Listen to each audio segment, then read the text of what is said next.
Hello there everybody, WhatCulture Wrestling's Adam Clear, joined as ever by Adam Nicholas for your hashtag Good Afternoon. Please pay no attention whatsoever to the fact this is my morning coffee. Now coming up for you this morning, we've got loads of WWE and non-WWE stories, including the future about one of the division's women's stars. Jorge Nella is not going to turn up for AEW Dynamite tonight. There's also an update on one of WWE's women's stars. Yes there is, and WWE have also filed for trademarks revolved around ECW. But first, update on one of WWE's women's stars. They're all the same thing, yeah?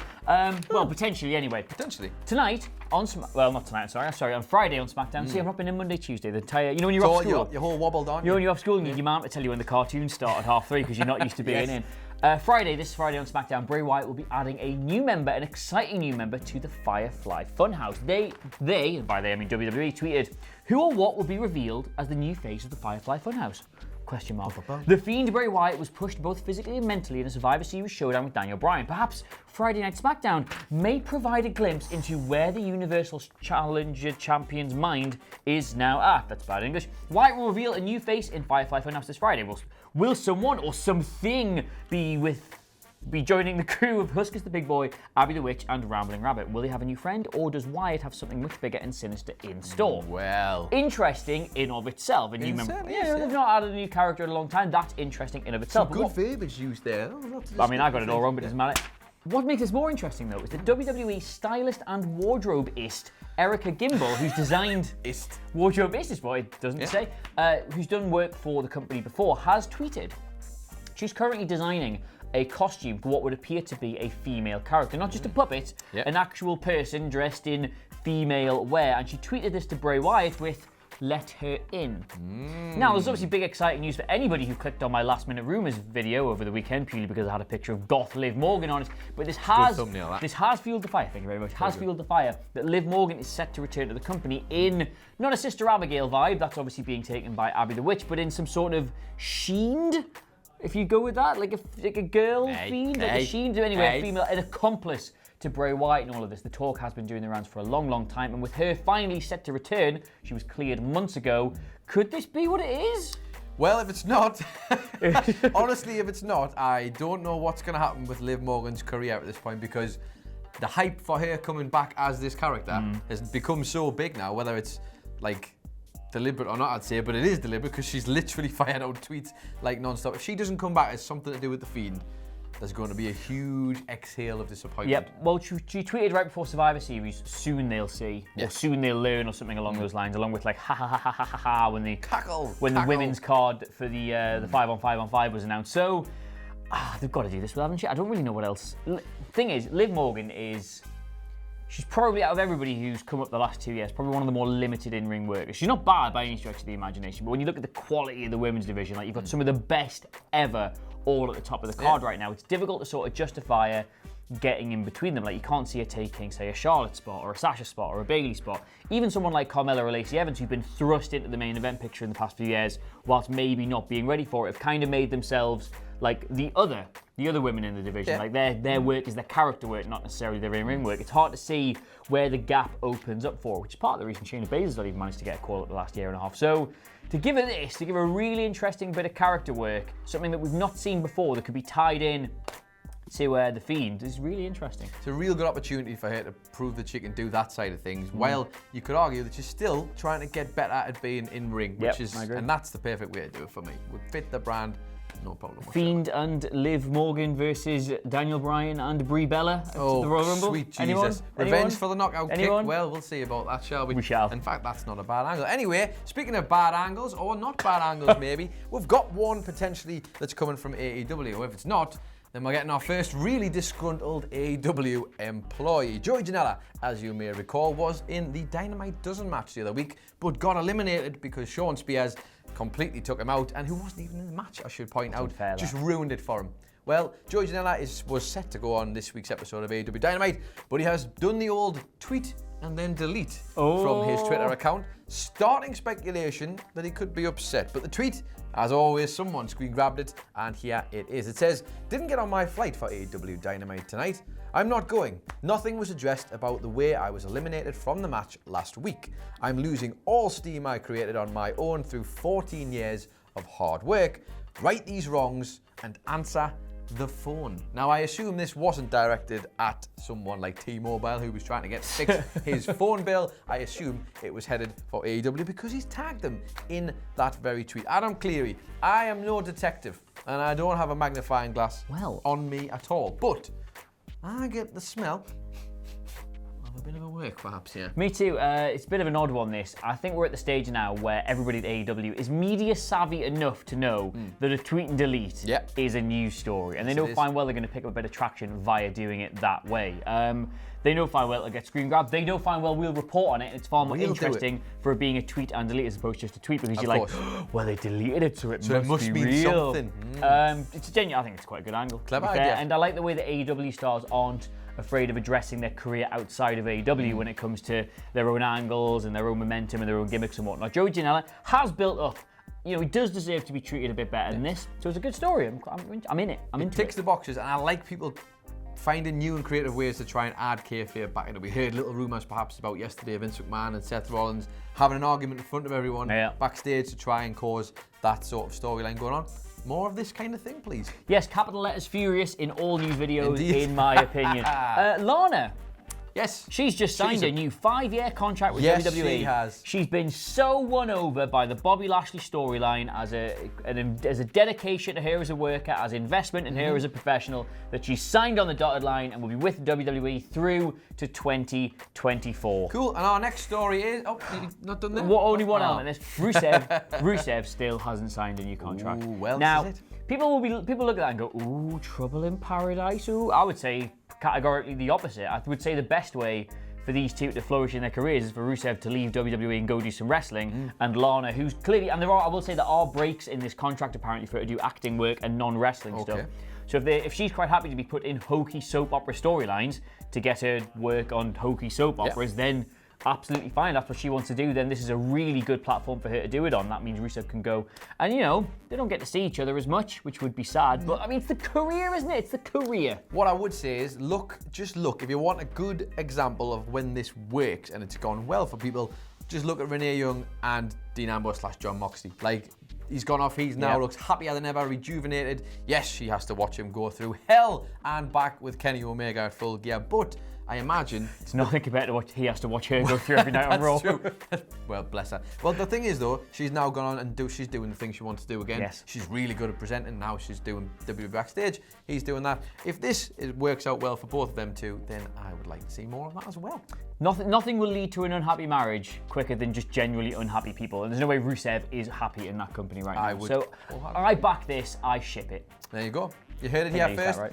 There is your news on those two. And speaking of more news that we've got here, that's something. That's one of your best ones. That's one of your best ones. Mostly because I had completely forgotten what I was going to say. But I've now looked at my notes and I know WCW have nothing to do with this story, but WWE certainly do. And they have filed for some trademarks that used to come along with the franchise ECW. Now, obviously, we saw Cody Rhodes has been doing something similar. He went and got himself Bash at the Beach along with a few other trademarks. So obviously, WWE being WWE have perhaps started to think outside the box and are maybe trying to hoover up a bunch of things that are remaining to prevent them, I guess, from getting their hands on them.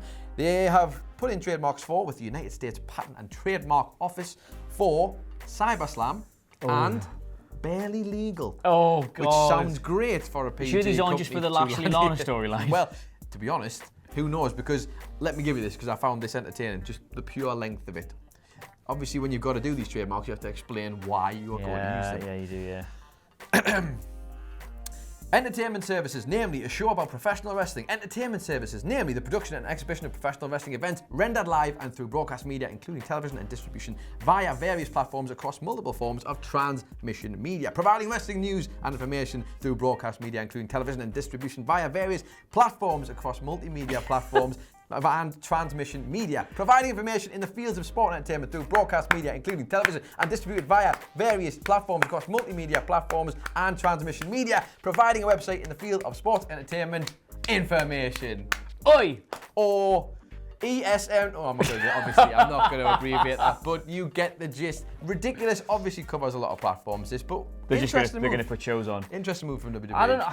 Does this mean we're getting that pay-per-view? Does this mean I can honestly. ECW? Now we know WWE watch this because they change their booking plans whenever we spot them. So I'm just going to say this right now, right? Do not do a pay-per-view and call it barely legal. Yeah. Do not do a pay-per-view and call it barely legal. Unless you can get the Strokes song Barely Legal as the theme song for the pay-per-view, then we can talk. Bad. But this is the thing, right?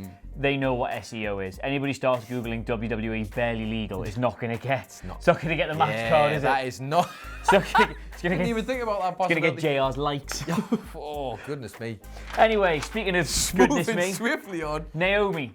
Yes. Where's she been since you lost to Sarah Logan on main event on July the 22nd? Not on WWE Not on WWE TV, hey. I'll tell you that much for free. Hey, he's got the stats. Apparently, according to Big Banter Uncle Dave on the Wrestling Observer Nelda, according to my man, they've not brought Naomi back. She's fit to wrestle. She's absolutely fine. There's no injury problems, although she was originally taken off with a health scare, which was unclear at the time. Apparently, that's not the reason she's on TV at the minute. She's off TV because they see her as being part of the Usos now. They see the three of them as a unit, and the Usos aren't being brought back yet. Obviously, they've been off television since Jimmy's DUI, which is an unfortunate incident, but that's obviously giving time for that to blow over. And when Naomi comes back, it will be with them, apparently, although no indication on when that could be at the minute. Although they are all three of them are currently on Raw. But given that they weren't... I honestly couldn't have told you that. Well, they weren't included in the draft. They weren't assigned in the draft. So they are technically still on Raw, but obviously if they wanted to bring them back, put them on whatever show they like, they absolutely could. So Naomi could be back at some point, but when she does, she will be with the Usos. So can we start getting excited for an Usos return? Quite possibly. To be honest, I'd be excited for a Naomi return because we need more women in that division who are going to be able to do it. And she is vastly underrated in my IMO. I like Naomi. I've always been a big Naomi fan. I also can't wait for them to bring the Usos back so we can start speculating about all the tag teams they'll not be allowed to wrestle. Indeed. Yeah. God, poor Usos. Yeah. And as long as they can keep themselves clean and out of the car, then we'll be having a laugh. Shall we do a Twitter question? Go on. I should point out now, this is beyond Gonna tell you a story here. This is a story. We have done, now, a few videos back, I say that, nearly 2 weeks. It's about 3 weeks now. A man called Gutierrez from Costa Rica asked us why we no longer do Twitter questions on the afternoon news. Since then, we have attempted to answer. We promised him a question, he asked one, and we have attempted to answer it 1, 2, 3 times, and every time we've answered the question on video, unfortunately, we had some technical issues with the afternoon news, and it hasn't gone out. So, honestly, you don't even have to ask me the question. You don't even have to ask me the question. No, but I'm going to because I've written it down this time, even though I know it off by heart. So I'm looking to the gods. I've looked to the gods multiple times now. I'm going to do it again. Please let this video go out. For you, Gutierrez. For you, Gutierrez. We down the left or down the right. He's flipping Dynamite. Go on. There he is. Gutierrez. Right. Gutierrez from Costa Rica. He's not from Brazil, but he's flipping Braille. Gutierrez. There he is. Gutierrez. Oh, Newcastle fans out there popping their socks off for that. Gutierrez from Costa Rica asked Adam Cleary, you promised me a question for Good After News. We did. We did.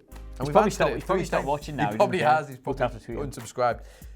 So here it is. This is the question. How long, I already know your answer, but I'm going to ask you again. How long till WWE loses faith in Bray Wyatt? Gutierrez believes that it's going to be at the Royal Rumble or February at the absolute latest. Right. I can't remember what I said the previous time for this. It's something like along the lines of, I think...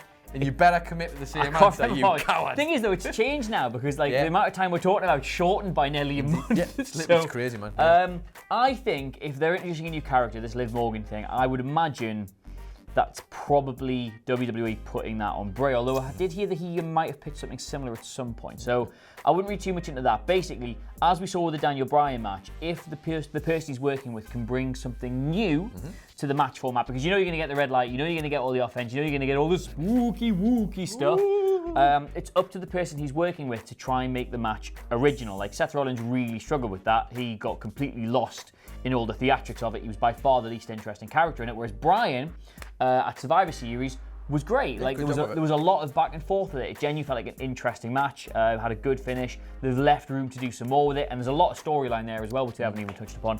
So I fundamentally agree with the principle that they will lose faith with this eventually, and it will be hokey and bad and lame. Yep. However, I do think there's a WrestleMania match in it somewhere before that happens. Fingers crossed. Interesting. Well, I said it last time, and I will stick with my answer. I believe this has some legs.